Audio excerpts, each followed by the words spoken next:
எல்லா பெண்களுக்குமே வீடுங்கிறது ரொம்பவே ஆசைதாங்க. அந்த மாரி நானு ஆசைப்பட்டு தான் இந்த வீட்ட கட்டினேன். வீட்ட கட்ட வரும்போது எல்லாரும் சொன்னாங்க, 40,00,000 ஆகும், 30,00,000 ஆகும், 50,00,000 ஆகும்னு சொன்னாங்க.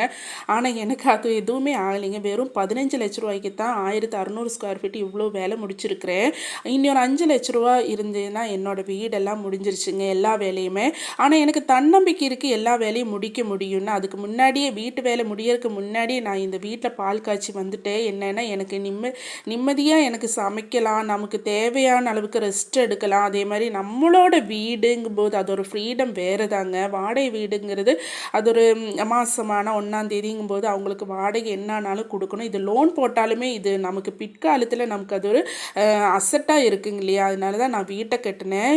இதில நான் இப்ப நிம்மதியா இருந்து கஞ்சி குடிச்சாலும் நிம்மதியா இருக்கிறேன். ஸோ நீங்க அவ்வளோ ஆகும், இவ்வளோ ஆகும்ன்னு சொல்லி வீட்ட மட்டும் கட்டாம இருந்துறாதீங்க. இந்த வீடியோ பிடிச்சிருந்தா லைக் பண்ணி, ஷேர் பண்ணி, சப்ஸ்கிரைப் பண்ணி சப்போர்ட் பண்ணுங்க.